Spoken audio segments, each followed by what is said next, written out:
என்னுடைய அரசியல் பயணம் இது பார்ட் 2. 1989 சொன்னேன் இல்லையா, சுயேட்சையாக பானை சின்னத்தில் நின்னேன்னு சொல்லி. அப்போது அந்த டயத்தில் என்னுடைய அருமை நண்பர் ராமநாராயணன் அவர்கள் காரைக்குடியில் திமுகவில் நிற்கிறார். அதே சமயத்தில் என்னோட டென்னிஸ் விளையாடிய ராஜேந்திரன் என்னுடைய நண்பர் காரைக்குடி பக்கத்தில் இன்னொரு ஊரில் அவர் நிற்கிறாரு. ஸோ நான் என்ன பண்ணினேன், என்னுடைய பிரச்சாரம் இங்கே பாட்டுக்கு இந்த ஆட்டோ ரிக்ஷாவில் கேசட் டேப்பை போட்டுட்டு நான் பாட்டுக்கு காரைக்குடியில் போய் ராமநாராயணுக்காக ஒரு 1 hour பெரிய பொதுக்கூட்டம் பேசிட்டு அப்புறம் பிரச்சாரத்திலெல்லாம் என்னுடைய அருமை நண்பர் ராமநாராயணனுக்கு ஓட்டு போடுங்க, நேர்மையானவர், நாணயமானவர், அரசியலில் சம்பாதிக்கணுங்கிற எண்ணம்லாம் அவருக்கு கிடையாதுன்னு சொல்லி பேசினேன். ராஜேந்திரனும் அப்படி. அந்த ராஜேந்திரன் ஃபேமிலி என்னன்னா, அவங்க குடும்பத்தில் யாருமே ரொம்ப நல்ல கொஞ்சம் சீக்கிரமே இறந்து போயிடுவாங்க, 45 வயசு 50 வயசு. அதே சமயத்தில் அரசியலுக்காக குடும்ப சொத்தை விற்றுட்டு அரசியலுக்கு செலவழிச்சாங்களே தவிர அரசியல்லேருந்து அவங்க வந்து எந்த சொத்தும் எந்த பணமும் சம்பாதிக்காத ஒரு ஃபேமிலி. ராஜேந்திரனுக்கு பிறகு அவங்க மனைவி பவானி ராஜேந்திரன் என்ன போதும் நான் பேசியிருக்கேன்.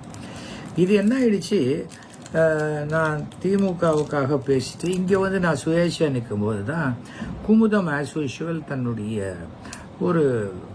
ஒரு சூச்சகமாக எஸ்வி சேகர் வந்து அங்கே திமுகவுக்கு பிரச்சாரம் பண்ணுறாரு, இங்கே வந்து சுயேட்சையாக நிற்கிறாரு, ஓட்டுக்களை பிரிக்கிறதுக்காக நிற்கிறாரு அப்படிங்கிற மாதிரி போட்டுட்டாங்க. இது இருந்தாலும் நெடுஞ்செழியன் அவர்கள் வந்து 550 ஓட்டு தான் வாங்கினார், நான் 1200 ஓட்டு வாங்கினேன். ரொம்ப காலம் வந்து நான் நெடுஞ்செழியன் வீட்டுக்கு போகும்போது விசாலாட்சி நெடுஞ்செழியன் சொல்லுவாங்க, என்னங்க 1200 வருது 550 நீங்கள் அப்படின்னு அவரை சும்மா நக்கல் பண்ணிட்டு இருப்பாங்க. இது எதுக்காக நான் சொல்கிறேன்னு சொன்னால், நம்ம வந்து நமக்கு என்று ஒரு மயிலாப்பூரில் என்னை நம்புறதுக்கு ஒரு 1200 பேர் இருக்காங்கிறது தான் இதில் நான் தெரிஞ்சுக்கிட்ட விஷயம். ஐயோ என்னை நம்பலையே, இவங்க போடலையே, அதுக்காகலாம் நான் நிற்கவே இல்லை. ஸோ நாம் பண்ணுற சமூக சேவையை நாம் பண்ணுவோம் அப்படின்னா அதை தொடர்ந்து செய்ய ஆரம்பித்தேன். ராமநாராயணன் வெற்றி பெற்றார். ராமநாராயணன் வெற்றி பெற்ற போது அந்த சமயத்தில் வந்து இந்த அரக் ஷாப்பெல்லாம் ஏலம் விட ஆரம்பித்தாங்க. அப்போ கூட ஒரு கடை எடுக்கலாம் அப்படிங்கிற மாதிரி ராமநாராயணன் நண்பர்கள் சொன்னபோது சொன்னேன், நீங்கள் எடுக்கக்கூடாது சார், உங்களுக்கும் குடிப்பழக்கம் கிடையாது, என்னத்துக்கு குடிக்கிற பொருளை நீங்கள் விற்கணும், நீங்கள் ஃபார்மசி நடத்தினவர், பண்ணக்கூடாது. அவர் செய்யலை. லேண்ட் வாங்கி போடுங்க, ரியல் எஸ்டேட் பண்ணுங்க, என்னத்துக்காக சாராய கடை? அந்த அளவுக்கு என் பேச்சை கேட்கக்கூடியவர், நெருக்கமானவர் தான் என்னுடைய அருமை நண்பர் ராமநாராயணன். ராஜேந்திரன் அவரும் அப்படி தான், அவர் அந்த டயத்தில். ஆனால் நம்ம தோற்று போனதுக்கு ஒன் ஆஃப் த ரீசன்ஸ், ஏதாவது ஒரு ஸ்டாண்ட் எடுக்கணும். நான் சுயேட்சைனா சுயேட்சையாக இருக்கணும். அந்த சமயத்தில் நட்புக்கு முக்கியத்துவம் கொடுத்து பண்ணுறேன். அதுக்கு பிறகு அப்போ கலைஞரை பார்க்குறேன், நீ பெரிய ஆளியா நீ அப்படிங்கிற. என்ன சார், என்ன விஷயம்? நான் உங்களோட பெரிய ஆள் இல்லை சார் அப்படின்னு. இல்லை, நீ 1 மணி நேரம் பேசியிருக்க அங்கே மேடையில், ஒரு இடத்துல கூட திமுக உதயசூரியன் சொல்லாதையே பேசியிருக்க, ராமநாராயண அப்படின்ற. அப்படியா சார், அப்படியா பேசியிருக்கேன் அப்படின்னு சிரிச்சிட்டு இருக்கட்டும் அப்படின்னா. எதற்காக சொல்கிறேன் என்றால், எனக்கு ஆரம்பத்திலிருந்து திமுக என்பது மேலே எனக்கு பெரிய ஈர்ப்பு கிடையாது. என்ன காரணம் என்றால், நான் சின்ன குழந்தையாக இருக்கும் போதுலேருந்தே எல்லாருமே என்னுடைய சமூகத்தில் சொல்லி வளர்க்கப்பட்டது, திமுகங்கிறது வந்து திராவிட கழகத்துடைய ஒரு பார்ட்டு, அவங்களுக்கு நம்ம பிடிக்காது, நம்ம வளர்றது அவங்களுக்கு பிடிக்காது, நமக்கு எதிராக தான் எல்லாருமே செய்வாங்க, அவங்க வந்து பெரியாரை கொள்கைகளை வைத்திருக்காரு, பெரியார் என்ன சொல்லுவார், பாம்பையும் பாப்பானையும் பார்த்தா பாம்பை விட்டுட்டு பாப்பானை அடின்னு சொன்னவர் தான் பெரியார், நம்ம வளர்ச்சி அவங்களுக்கு பிடிக்காது, நம்ம வளரக்கூடாதுன்னு நினைக்கிறவங்க.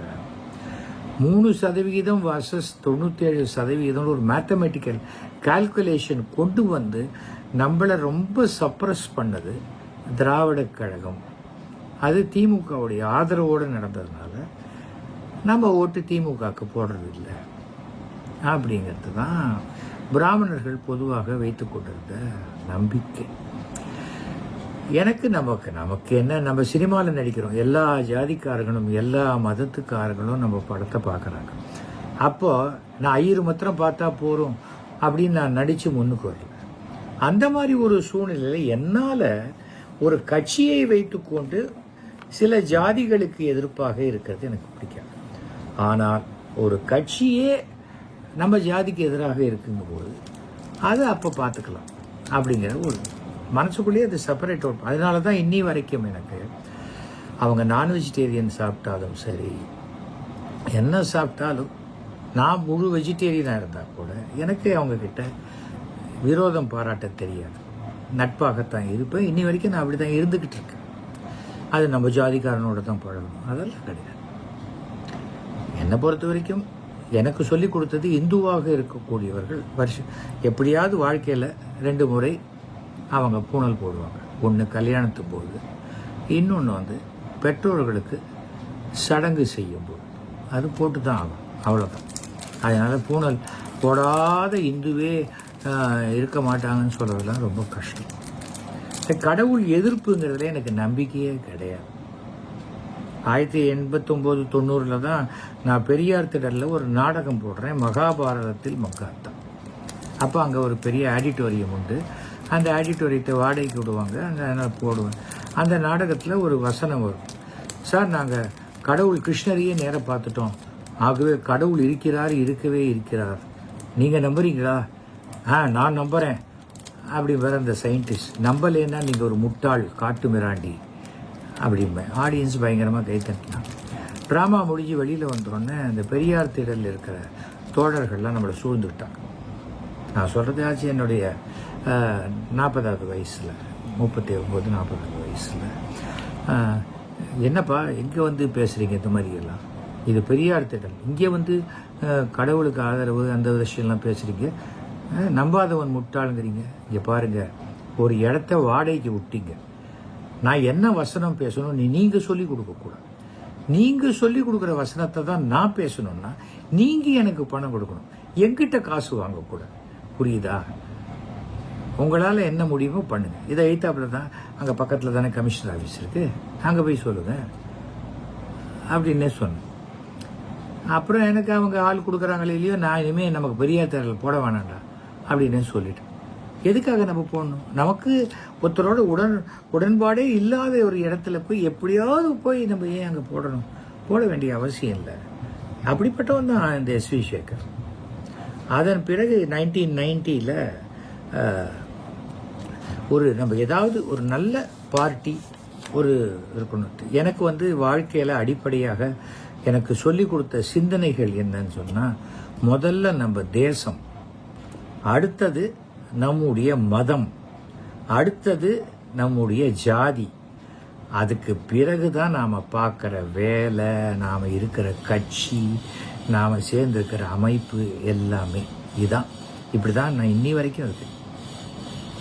நான் எந்த கட்சியில் இருந்தாலும் இல்லாட்டாலும் இந்த தேசிய கொடியை இந்த சட்டையில் 25 வருஷம் போடுறேன்.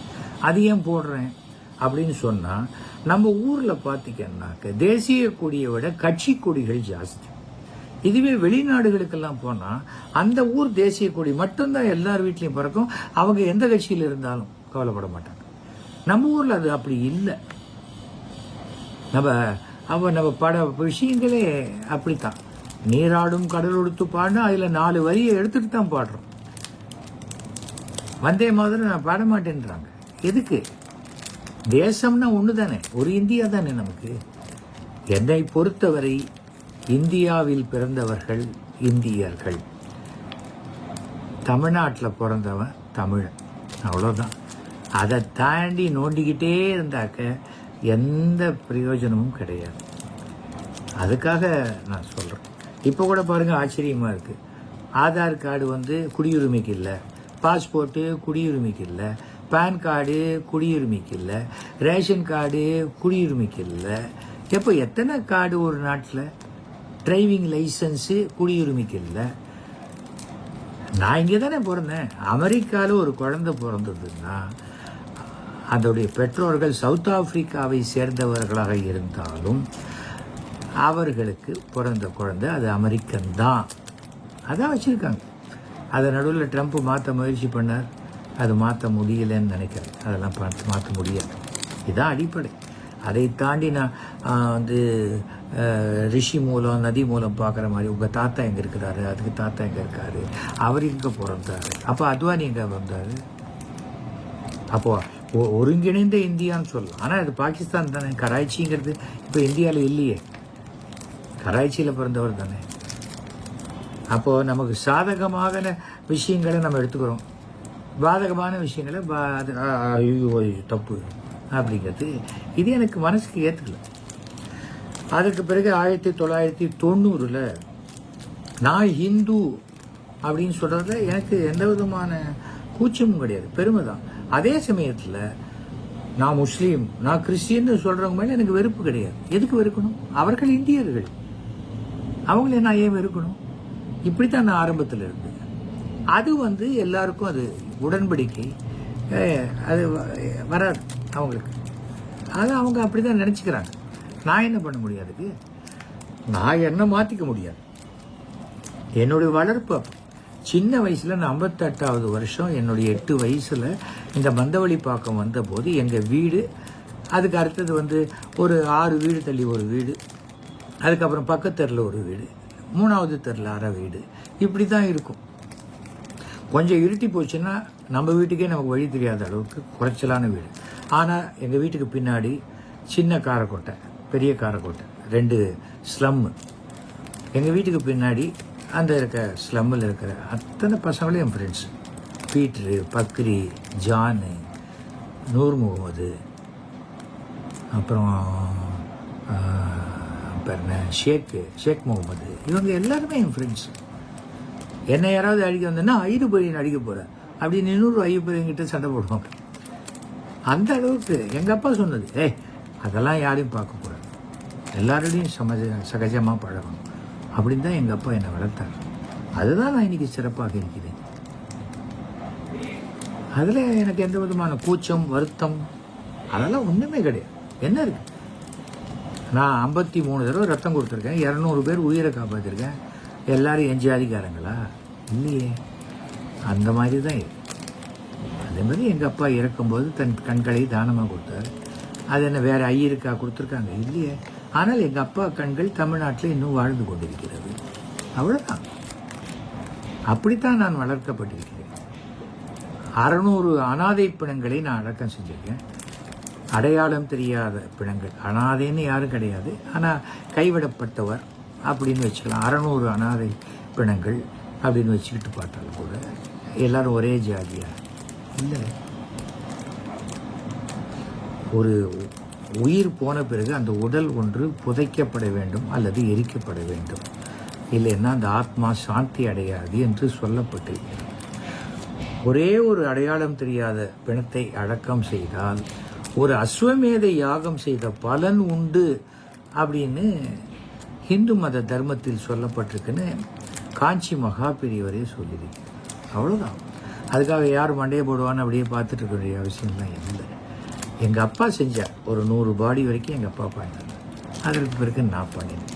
இது சாதாரணமாக சொல்லுவாங்க, எப்போ 7 நாட்டு சரி வருதோ அப்போ தான் நீ சுடுகாட்டுக்கு போகக்கூடிய அந்த வாய்ப்பு கிடைக்கும் அப்படின்னு சொல்லி நான் நிறைய நேரம் என் ஃப்ரெண்ட்ஸோடு பேசிகிட்டு இருப்பேன். அப்போ திடீர்னு ஒருத்தர் வந்து, என்னென்ன இப்போல்லாம் சுடுகாட்டுக்கு நீங்கள் வரதே இல்லை அப்படிமா. என் பக்கத்தில் இருக்கிறவங்க பயந்து போயிடுவான். யார் அது சுடுகாட்டுக்கு வரலன்னு வருத்தப்படுறாருமா? இல்லை, அவர் வந்து அங்கே சுடுகாட்டில் வெட்டியானா ஒர்க் பண்ணுறாரு, இந்த பாடியெல்லாம் அடக்க மாட்டத்துக்கு போவேன், அதான் காணுமே அப்படின்னு கேட்குறாரு அப்படின்னு சொல்லுவேன். எதற்காக இதெல்லாம் நான் சொல்கிறேன்னு சொன்னால், நாம் வந்து ஒரு சமூக சேவை என்ற இடத்துல இருக்கும் பொழுது அங்கே அரசியல் நமக்கு உதவி செஞ்சால் ஓகே ஒழிய, அந்த சமூக சேவையில் போய் அரசியல் பண்ண ஆரம்பித்தா சமூக சேவையும் சாக்கடையாக மாறிவிடும். இதுதான் எனக்கு தெரிஞ்ச விஷயம். அப்போ 1990 என்ன பண்ணினேன், நம்முடைய பாரதிய ஜனதாவில் இருந்த இப்போ சமீபத்தில் கவர்னராக இருந்து மறைந்த இல கணேசன் அவர்கள், அவரும் தஞ்சாவூர் தான், நான் பிறந்த ஊர். அதனால் அவர் ஒரு என்ன மிஸ்டர் சேகர், நீங்கள் வாங்க, நீங்கள்லாம் வந்து பிரச்சாரம் பண்ணால் நல்லாயிருக்கும், உங்கள் பாப்புலாரிட்டியை எங்களுக்கு யூஸ் பண்ணிக்கலாம். கண்டிப்பாக வரோம் சார் அப்படின்னு. அப்புறம் அப்போ வந்த தேர்தல் போது நானே டிபி கஜேந்திரன், மனோபாலா, அப்புறம் ஒரு 10-12 பேர் எல்லாரையும் நான் சேர்த்து விட்டேன். ஆனால் பிரச்சாரத்துக்கு பிரபல நடிகராக இருந்தால் கூட நாங்கள் செகண்ட் கிளாஸ் டிக்கெட் தான் வாங்கி கொடுப்போம், நம்ம கட்சியில் பணம் இல்லை அப்படின்னு சொல்லி விட்டுட்டாங்க. நிறைய பேர் சார் நம்மெல்லாம் கோயிலுக்கு போனாலே ஃபஸ்ட் கிளாஸ் ஏசியில் போகிறோம், இது என்னது இப்படியெல்லாம் பண்ணுறாங்க அப்படிங்கிற மாதிரி. நம்ம தியாகம் பண்ணுறதுக்காக வந்திருக்கோம், நம்ம பாப்புலாரிட்டி என்கரேஜ் பண்ணணுன்னு வந்திருக்கோம்னு சில நடிகர்கள் உண்மையை சொன்னாங்க. சில பேர் இது எனக்கு தலை வலிக்குது, வயிற்று வலிக்குது, வேறு ஊருக்கு போகணுன்ட்டு போயிட்டாங்க. நான் போனேன், பிரச்சாரத்துக்கெல்லாம் போன இடத்துல சில அங்கே எப்படின்னா உடனே நம்ம பிஜேபி சார்பாக போகிறோன்னு ஏதோ நான் தேச சேவை செய்ய வந்துட்டேன் அப்படின்ட்டு அந்த வேட்பாளர் கூட நன்றி சொல்ல கூட வர மாட்டாங்க. அது என்னமோ என் கடமை மாதிரி. ஒரு தடவை திருச்சியில் ரங்கராஜம் குமாரமங்கலம் அவருக்காக நான் பேச போனேன். அவரை பார்க்க முடியல, அவர் வேறு இடத்துல பிரச்சாரம் பண்ணிகிட்டு இருக்காரு. ராத்திரி திரும்பி ராக்ஃபோர்ட்டில் வந்துட்டு அடுத்த நாள் எனக்கு மெட்ராஸில் ட்ராமா ராத்திரி அப்போ 10:30க்கு நினைக்கிறேன். ராக்ஃபோர்ட் அந்த இன்ஜினுக்கு அடுத்த கோச்சாக இருக்கும், அங்கே மெட்ராஸில் இருக்கும்போது ஃபஸ்ட்டு கேட்டுக்கிட்ட இறங்குற மாதிரி. அப்போ அங்கே நிற்கும் போது யாரோ ஒருத்தர் ஷார்ட்டாக வேகமாக ஓட்டமும் நடையுமா வராங்க. யாருன்னு பார்த்தா ரங்கராஜன் குமாரமங்கலம். அவர் சார் எனக்கு பிரச்சாரம் பண்ணிங்க, ரொம்ப தேங்க்ஸு உங்களுக்கு. அப்போ இந்த செல்ஃபோன் கிடையாது 1991. நேரம் வந்து அது போன்ற இருக்கக்கூடிய இருந்த நேர்மையான ஒரு கண்ணியமிக்க அரசியல்வாதிகளையும் நான் நிறையா சந்திச்சிருக்கேன். இதுக்காக இதெல்லாம் நான் சொல்கிறேன்னு சொன்னால், அரசியலில் டெய்லி ஒரு நாளைக்கு ஒரு பாடம் நமக்கு சொல்லி கொடுத்துட்டே இருக்கும். அரசியல் நான் அப்படியே கரைச்சி குடிச்சிட்டேன், அத்தனையும் கற்றுக்கிட்டேன். அது மாதிரிலாம் யாருக்குமே அது கிடையாது அரசியலில். அதை அவங்க தெரிஞ்சுக்கணும். அதை தான் தேர்தல் வந்து அவங்களுக்கு சொல்லி கொடுக்கும். அதுக்காக சொல்கிறேன். நான் 8 தடவை ஜெயித்தேன், கரெக்டு. 9 தடவை தோத்துட்டியே, என்ன பண்ண முடியும்? அதுதான் எனக்கு தெரிந்த தமிழக அரசியலில் கட்சி இல்லாமல் அப்படி எங்கே போய் நின்னாலும் சுயேட்சை நின்னாலும் ஜெயிக்கக்கூடிய ஒருத்தர் வந்து என் நண்பர் திருநாவுக்கரசர். அவர் கட்சியில் இருந்தாலும் ஜெயிப்பார், காங்கிரஸ்லேயே இருந்திருக்காரு, அதுக்கப்புறம் பிஜேபி வந்திருக்காரு, மறுபடியும் காங்கிரஸ் போனார், அப்புறம் சுயேட்சையாக இருந்திருக்காரு. அது அதை தாண்டிய அவர் அந்த தொகுதியில் பெற்ற ஒரு செல்வாக்குன்னு வச்சுக்கோங்க. அது எல்லாருக்கும் அது கிடைக்க வாய்ப்பு இல்லை. அப்புறம் 90ல் பிரச்சாரம் பண்ணுறதுக்குள்ளேயே அது பண்ணி முடிக்கிறதுக்குள்ளேயே ஒரு தமிழ்நாட்டில் ஒரு 70 பேருக்கு கொலை முயற்சி அவங்க மேலே, நம்மளை கொல்றதுக்கு முயற்சி, தீவிரவாதிகள் சதிங்கிறாங்க என்னங்கிறாங்க தெரியாது. ஒரு 70 பேர், அதில் என் பேரும் இருக்குது. உடனே AK-47 பாதுகாப்பு கொடுக்க ஆரம்பித்தாங்க. அன்றைக்கி கொடுக்க ஆரம்பித்த பாதுகாப்பு நமக்கு இன்னி வரைக்கும் இருக்குது. எதுக்காக கொடுத்தாங்கங்கிறதும் தெரியாது. தீவிர இந்துத்துவவாதியாக என்ன நினச்சாங்களா அப்படிங்கிறதும் தெரியாது. அது அந்த சமயத்தில் தான் என்னை வந்து தோஹா, மஸ்கட், அது பக்கத்தில் முஸ்லீம் நாடு, அங்கே கூப்பிட்றாங்க. ஆனால் சொல்லிட்டாங்க, இந்த பிள்ளையாரெலாம் போட்டு விடக்கூடாது சார், தவிர விபூதி எல்லாம் எடுத்துக்கணும். அங்கே வந்துட்டா சவுதியில் கூப்பிட்டாங்க, தமிழ்ச்சங்கத்தில். இல்லை சார், இதெல்லாம் எப்படி சார் எடுத்துகிட்டு வருது? இல்லை, அது என்ன சார், நீங்கள் ரூமில் வச்சுக்கிட்டுலாம் பற்றிப்பேன், வேணாம் சார், நான் என்னுடைய அடையாளத்தை அழிச்சிட்டு எந்த இடத்துக்கும் வர நான் விருப்பப்படலை, விட்டுருங்க, பார்ப்போம் என்னைக்காவது ஒரு நாள் அப்படியே நீங்கள் வரலான்னு நீ சொல்லும்போது வரேன். நான் எல்லா நாடுகளுக்கும் போயிருக்கேன். India, Ilangai, Singapore, Malaysia, Hong Kong, Japan, London, அப்புறம் அமெரிக்கா, எல்லாம் ஃபுல்லாக இந்த கோடியிலேருந்து இந்த கோடி, கனடா, எல்லா ஊருக்கும் போயிருக்கேன். நானாக தான் போகணும். இதை அழிச்சிட்டு போகிறது, அதை அழிச்சிட்டு போகிறது, எதுக்கு அது அவசியமே இல்லை. நாம் என்ன தீவிரவாதியா அடையாளத்தெல்லாம் மறைச்சிக்கிட்டு வேறு மாதிரி போகிறது? அதெல்லாம் ஒன்றும் கிடையாது. அது மாதிரி பணம் வருது, அப்போ வந்து எனக்கு அதுக்கு பேமெண்ட் வந்து $10,000 வேணான்ட்டு. பணம் எப்போ வேணால் வரும். நான் ஒரு தடவை வீரமணி அவர்களையே கேட்டேன், கடவுளை நம்பலைங்கிறீங்க, எல்லாம் சொல்கிறீங்க, நீங்கள் அமெரிக்கா போறீங்க, அப்போ நீங்கள் கையில் எடுத்துகிட்டு போகல டாலரில் இன் காட் வி ட்ரஸ்ட்டுன்னு போட்டிருக்கு, அந்த நோட்டை யூஸ் பண்ணுவீங்களா மாட்டிங்களான்னு கேட்டேன். மேடையிலேயே தான் கேட்டேன். எதுக்காக இதை சொல்கிறேன்னா, நான் என்னுடைய கொள்கையை வச்சுருக்கேன், அவர் கொள்கையை மாற்றிக்கணும்னு சொல்லுவேன். ஆனால் என் கொள்கை முட்டாள்தனமானதுன்னு சொல்கிறதுக்கு இன்னொருத்தருக்கு உரிமை கிடையாது. அதனால் இப்படி ஏற்பட்டது. அப்புறம் நமக்கு என்ன சொல்கிறது, பாதுகாப்பெல்லாம் கொடுத்தாங்க, பிரச்சாரங்கள் பண்ண ஆரம்பித்தேன். பாஜக யாரோடு இருக்கோ அவங்களுக்கெல்லாம் பாஜக அதிமுகவுக்கும் பிரச்சாரம் பண்ணேன், பாஜக திமுகவுக்கும் பிரச்சாரம் பண்ணினேன். பிரச்சாரம் மட்டும்தான் பண்ணினேன். ஒரு $2 கொடுத்து ஒரு கார்டு வாங்குப்பா, வாங்க மாட்டியா அப்படின்னு இலா கணேசனுடைய மன்னி அவர்கள் சொன்னாங்க. இல்லை மன்னி, அது சரியாக வராது. மொத்த கொள்கையும் என்னால் ஏற்றுக்காத வரைக்கும் அந்த ஒரு அமைப்புக்குள்ளே போக முடியாது. நான் உங்களுக்கு ஒரு சிம்பத்தைசராக, ஆதரவாளராக இருக்கேன்னு சொல்லிட்டு விட்டுட்டேன். இதுதான். இதற்கு பிறகு நான் எப்படி கட்சி அரசியலுக்கு வந்தேன் அப்படிங்கிறத பார்ப்போமே அடுத்த எபிசோடில். ஓகே, யாராவது எங்கிட்ட ஃபோன் பண்ணி பேசணுன்னா 9841023545 ஃபோன் பண்ணுங்க. அப்புறம் இந்த சேனலை பார்க்குறதுக்கு, சப்ஸ்கிரைப் பண்ணுறதுக்கு SVES50 TV இல்லைன்னா SV சேகர் TV லைக் பண்ணுங்கள், ஷேர் பண்ணுங்கள், சப்ஸ்கிரைப் பண்ணுங்கள். ஓகே, நன்றி, வணக்கம்.